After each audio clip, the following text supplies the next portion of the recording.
All right, everybody, and what is going on? How you all doing this evening? This is the Club of the Man 1993, and I am here live to give you my live review of the 11th edition of my NXT TakeOver Retro Review Series. As we have, let me see here, Brooklyn 2, Toronto, San Antonio, Orlando, Chicago, and Brooklyn 3. 6 more reviews for this Takeover review series after this to have myself, Mr. Krabs, caught up with all the reviews on this channel for all the NXT shows. I think I did count. There actually will be a total of 26 NXT shows, takeover shows, pay-per-view shows I've been reviewing this channel, because even though this was the 25th anniversary special just recently, this past Saturday, it didn't count NXT Arrival because that was not NXT TakeOver Arrival, it was NXT Arrival.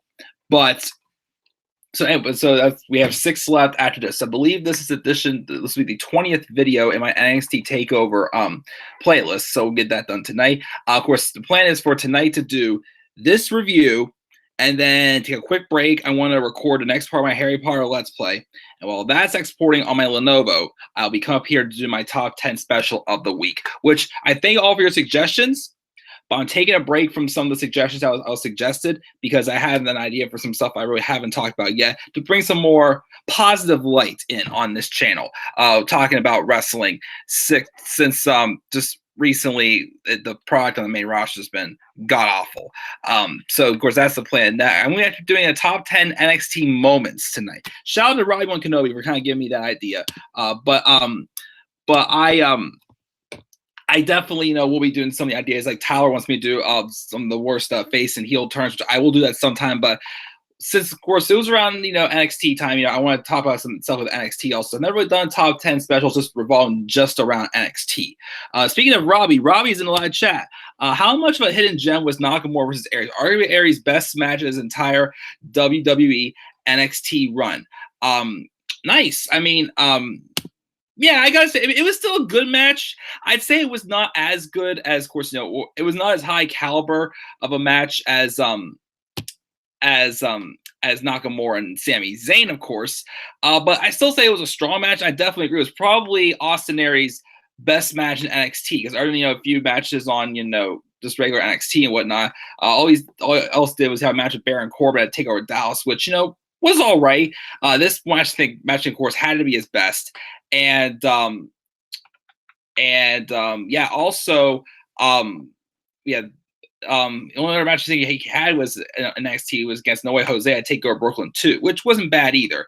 But I'm pretty sure that match you would have had with Hideo Itami in Toronto, if both of them being injured, would have been amazing as well. I would have liked to see that match for sure. And if you get the chance, I'll be going live at 7 his time with his fantasy booking video. Oh boy, well, I'll maybe not do my special live stream yet, so that way I can check that out, Robbie, when the time comes for that. I don't want to have to split my audience and miss out on that as well, and take people away from watching your amazing booking. As I'll do that, and then maybe I'll go live for my top 10 special. But yeah, thank you for joining me in the live chat. Like Aries said, sockless loafer boy Itami. Yeah, whenever Itami hit him with that GTS that TakeOver Brooklyn 2.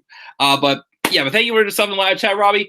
Take over the end. I watched it again a second time. I don't know. I guess it's because, well, first off, some fact about this takeover.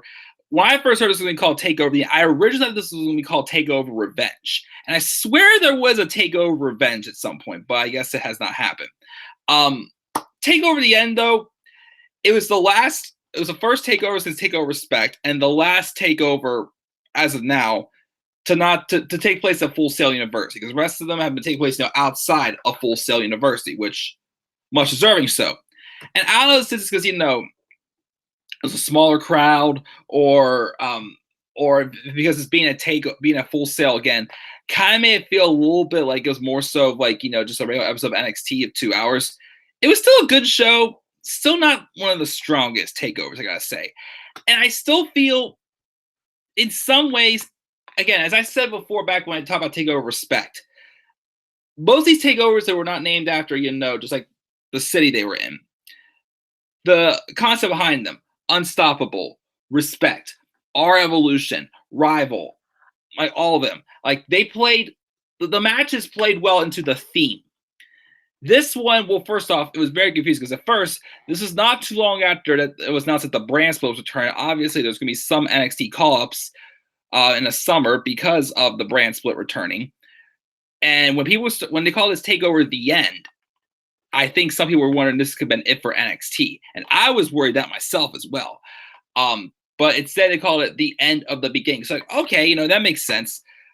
But really, the only match I can really say that felt like it was like played into that theme was Finn Balor and Samoa Joe, and like a long rivalry and the second to last match in Finn Balor's NXT career. I'd say of course Bayley had that knee injury at the time, so Bayley wasn't on the show. I say if it was Asuka and Bayley 2, where Asuka beat Bayley, and this has been Bayley's last match, I would have thought that would have played into effect of this more. Aries and Nakamura was good, but again, that felt like it was more so like the new era being played into. It felt like it was like the end of the beginning era, basically. The tag title match, of course, was good as well with the Revival and American Alpha. Even though, once again, the thing about the tag team division NXT, it had until like around the past couple takeovers, the tag team division really hadn't, but it was still kind of the weakest point of NXT's brand as well. And then the opener with Andrade Cien Almas and Ty Dillinger. Again, I didn't feel like all the matches really played. I mean, they were good. It was still a good show. I didn't hate the show. Definitely one of the weakest takeovers of all time. I didn't feel like it completely played into the theme of the end of the beginning. As this show is also called The End of the Beginning, not just NXT TakeOver The End. It's also called NXT TakeOver The End of the Beginning. But, still a good show. I didn't hate it. I don't hate any takeovers, of course, as of now. But let's talk about this show and let's get into the results. So we opened up with Ty Dillinger taking on the debuting Andrade Cien Almas. Watching this match again made me realize, man, has Almas come a long way. Because I'm sorry, I just didn't see him working as a babyface at all. I really wasn't that behind him at all. Again, I became more of Andrade Cien Almas. Heart bless his heart, because I got to meet the man at WrestleMania weekend. I mean, he was a little soft spoken because his English is not really the greatest. But I didn't really become big of a fan of Almas until he feuded with Johnny Gargano. Because before then, I saw him as just just some random babyface that just wasn't really getting over, in my opinion. And when he turned heel, he was kind of just more so that guy who was just eating the pins, I felt, for other newcomers and such. But then with Almas and Gargano, it kind of started to make him the true star. And he's still not one of my favorites, but he's a man that I highly respect because of his talent. And I do definitely would like to see maybe get run the world title someday. I mean, if it wasn't for his last run with when he was paired up with Zelina Vega and such, I'd say maybe just like a mid card, like a US or Intercontinental champion, which I do believe either tomorrow or at Stomping Grounds, Almas will become Intercontinental champion. I was thinking he'll be the one to dethrone Finn Balor. But I personally, though, again, believe that this wasn't the Almas that we were going to get at all. We got tonight. We'll take over the end. And also, another thing too is, why is Ty Dillinger always the one to seem to be everyone's in-ring debuts and just eat the pins? Like, why was he always that way in NXT? Especially during this time. This is where Dillinger was really starting to get hot with his Perfect 10 gimmick, and he was still a heel. He graduated, turned face, during the summer. I say he officially turned face after when he got into this feud with Bobby Roode, the Glorious 10, the build for that great match they had in TakeOver Toronto, which is another great show. That actually we'll look forward to talking about that one when we get to TakeOver Toronto in 2 shows, actually, because next TakeOver Brooklyn 2. But I think Almas still put on some good offense, but again, I just never really thought he worked as a babyface. And again, my thing again is, why is Ty Dillinger always the one to eat the pins for the debuting, the people making their debuts? You know what I mean? Like, why was that always the case? I didn't quite get that, but still a good match. Almost gets the win. It was solid. Of course, the finish was weird though. Is that he just hit the double knees in the corner, and that's how he pinned Ty Dillinger. Like, why didn't they use the hammerlock DDT, which is a good finishing maneuver, I gotta say, for Almas. But he gets a win in his NXT debut. Of course, the the next time we see him, which TakeOver Brooklyn 2, he will be actually facing someone else making his debut. Who in his year in NXT made it absolutely glorious, which he was seen actually walking backstage, and Regal had to go, see what was up with him during the show. But that was a solid debut for Almas. We then had an NXT Tag Team Championship rematch of TakeOver Dallas. American Alpha taking on the Revival. Again, pretty good match. I'd say about the same. I wouldn't say quite as good as it was still good, not quite as good, I'd say, as their match at TakeOver Dallas. That was an amazing tag team. This one was still good. I mean, these two definitely work very well together. The athleticism from Jason Jordan and Chad Gable, I thought mixed well again with this, simple psychology, old school style wrestling that the Revival did. Like the same concept there, except this time, of course, the Revival pulled off the win when they had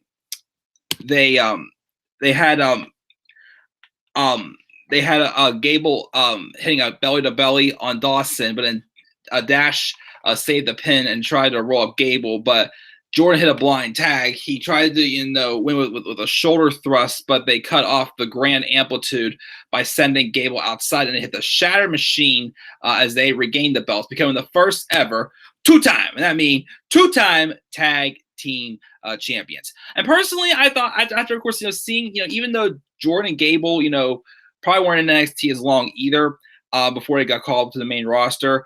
I do think, the Revival getting another run of the tag titles just to, season that a little bit was needed, because I still didn't think they were still kind of getting their niche a little bit, whenever during the first run, it felt like. And, the second run, I mean, American Alpha, again, it was just to give them the rub, because they're obviously getting ready to be called up. Like, they had the athleticism, they were ready, even though they ended up not being booked that well on SmackDown, unfortunately. And then, of course, once again, out of nowhere, Jason Jordan's Kurt Angle's son, which, again, that was awkward as hell. But American Alpha getting the second tag title, I thought was definitely necessary just to season them out just a little bit more. And, of course, give DIY a good team to feud with as well for the NXT tag titles. Of course, we get to end the fall and get a match to take over Toronto once again. And I think my tag team match of the year, actually, in 2016, was the match that the Revival had with DIY at TakeOver Toronto. But after the match, though, Jordan and Gable are standing up. And then out of the blue, bam, come these two big guys wearing all this black, SWAT-looking attire and whatnot. And we kept saying, who the hell are these guys? Well, believe it or not, those were the Authors of Pain. This is when the Authors of Pain made their NXT debuts, beating down American Alpha. And then out on the stage came Hall of Famer Paul Ellering, who's basically being revealed as their manager. They were called the Authors of Pain until a few weeks later, but their first feud was a brief little feud to send Jordan Gable packing before they got called up to the main roster, and they were drafted to SmackDown in the Superstar Shakeup. But still a good match again. But again, I think the problem was, again, the crowd. It wasn't as energetic as the crowd it was as in Dallas, because smaller venue and whatnot. But not their fault. Still did a great match. Then we have the third match of the evening, which was Austin Aries taking on Shinsuke Nakamura. Obviously, again, as I said, at TakeOver Dallas, Nakamura and Zayn had a match of the year candidate, a top 3 at least match of the year candidate, in my opinion. A match that was, again, passing the torch to Nakamura while it was Sami Zayn's final bow. One of those matches where it automatically made Nakamura look like a god. If you didn't know who Nakamura was before that night, you definitely knew who he was after the night, and knew that this guy was going to be something big. In NXT, the main roster, he's now playing patty cake with Rusev somewhere backstage, calling him a total diva, because, once again, main roster can't book Japanese people right. We're having Asuka. She's now a Kabuki warrior. I was like, Kabuki warrior. I haven't seen him in weeks now. But this match was still good. I mean, I definitely agree with Robbie. It was definitely Austin Aries' best match in NXT. I don't know if it's because, both Aries and Nakamura came at the same time. Aries, being a great talent. I honestly thought he reminded me of kind of a little bit of a punk, honestly, in my opinion. Which I wonder if Aries would consider going to AEW. I don't know. I heard he's had some issues on the indies and whatnot, but I thought Aries and Nakamura worked very well together. Again, I know their match probably isn't as rated high because it took place at Takeover the End, which again, to me, just watching the show again, I felt like I was watching like a longer edition of NXT, which never wrong with that. NXT is usually always great, as we all know. But I guess like the atmosphere isn't quite the same again, and then this whole theme of the end, I feel wasn't completely adapted on besides Balor and Joe. But obviously these two came at the same time. Aries won his debut at TakeOver Dallas, and so did Nakamura. But Nakamura made the biggest statement, and this is a face-on-face match. But you could tell throughout this match and into the summer is when I started thinking too that they were slowly turning Austin Aries heel, which I felt like he more had like a heel look to him, in my honest opinion. Hard-hitting match though. Nakamura definitely took to the limit with Austin Aries. This time, Nakamura faced the likes of Ty Dillinger, Buddy Murphy. I know he faced Alex Riley in Riley's last match before he got released. Well, he got released before that match aired. But he basically was just plow over the summer, just plowed his way through the division until, of course, he had to beat that one person, that one icon before he left NXT for Raw, and that was Finn Balor, which is a very underrated non-pay-per-view match for sure that I definitely enjoyed when it happened in 2016. Shinsuke Nakamura and Finn Balor's final TV match in NXT. But it was still a good hard-hitting match. I did think, Aries did take Nakamura to the limit, but Nakamura did come away with the win. It was still a good match. Again, obviously nothing was going to beat a Nakamura and Sami Zayn because that was just a classic. And, of course, it was given a 5-star rating. But this was still, a great match for sure. And, of course, this led to, of course, eventually, again, Aries did fully turn heel and feud with No Way Jose. And, again, he was about to feud today with Tommy, but then both of them got injured. Tommy, some with his neck. Aries broke his orbital bone in his eye, and then he got called up as a commentator for the debuting 205 Live. He briefly was on 205 Live, but after that, of course, he feuded with Neville for 3 straight pay-per-views. He was basically told, "You're nothing but a cruiserweight," and he wanted out, so he got out. And good for him for sure. Because I definitely saw much more than just a cruiserweight. But of course, we'll have one more show to talk about him for sure when we get to Takeover Brooklyn 2, and he gets GTS by the Sockless of Tommy and whatnot. But yeah, so a good match there. We then had this NXT Women's Championship match. Asuka and Nia Jax.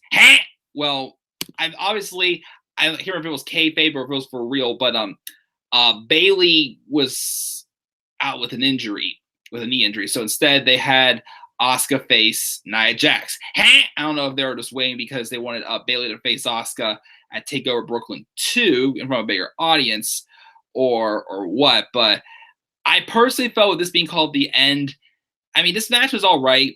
Just a way to give, Asuka a win on pay-per-view as the champion against someone like Nia Jax. I think Nia did a good big woman match, working Asuka with her hard hitting and whatnot, as Asuka did have to hit 2, of her big kicks to knock Nia down to pin her. But personally, again, I still felt with the theme this should have been Bayley. Asuka and Bayley should have happened at this show, at least because Bayley was the last member of the 4 horsewoman basically. And this could have been a more of her moment to have her swan song, which again TakeOver Brooklyn 2. I was fine with that swan song, but personally, I still felt it should have taken place here because this match again was good, but it felt like Asuka taking on not that Nia Jax was a low carder in NXT. But Asuka taking on just someone else you take on just on a regular NXT show. It felt like one of those matches, not really, like a pay-per-view match, I thought. So good, but it's way to put over Asuka. But again, just my opinion. But Asuka, of course, retained the championship because she never lost in NXT. Never have, never will. There was an interview backstage, of course. Again, when Regal was getting an interview, and then we see Bobby Roode walk in the background, and he walks into Regal's office. So then Regal walks into Roode's office as to talk business. As we saw him in the crowd take over Dallas, but Roode, of course, would make his debut at NXT TakeOver Brooklyn 2 again against Andrade Cien Almas. We'll talk about that match, of course, in the next show. And then we have our main event, Samoa Joe, now the NXT champion, who won the championship like a month or so earlier at a house show in like Lowell, Massachusetts, taking on the former champion, the longest reigning NXT champion, the Demon himself, Finn Balor. This is also the first ever NXT steel cage match. A good match, physical, whatnot. Personally, though, I feel these two superstars at their caliber had too big of star power for just a steel cage match. Because the escape concept, honestly, I felt, like this wasn't, like, it didn't need to have that concept because none of these were cowardly heels. Samoa Joe was not a cowardly heel. Finn Balor was not, like a cowardly, baby face who, and whatnot. I David versus Goliath. It wasn't a David versus Goliath match. Personally, if I had my way, I feel like, again, steel cage to me is like a very toned down Hell in a Cell. And the dynamic again of like, just, a baby face taking on, a dominating heel like Samoa Joe, once again, not a coward. The escape aspect wasn't really necessary, I felt, in my opinion. I personally think they should have had this be Hell in a Cell instead. Hell in a Cell, I think, would have worked, made this match a little more better. I mean, it was still good, don't get me wrong. It was physical, but again, the escape aspect took me out of this match just a little bit, I felt. But Samoa Joe did retain the NXT Championship, hitting a muscle buster from like the second or third rope. I think he did hit one just like, just on the mat and whatnot.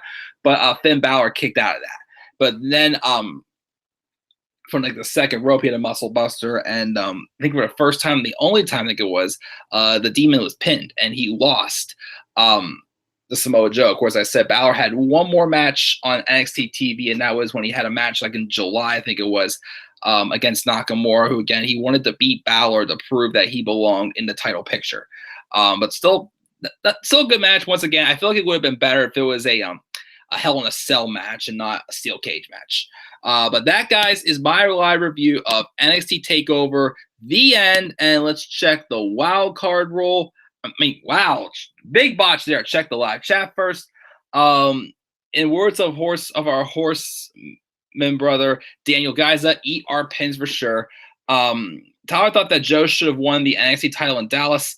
Kind of feel that way too. I mean, I don't know what his point of winning on a house show was, but that was still a great match though, with him in Dallas. Joe's being in charge, don't know that.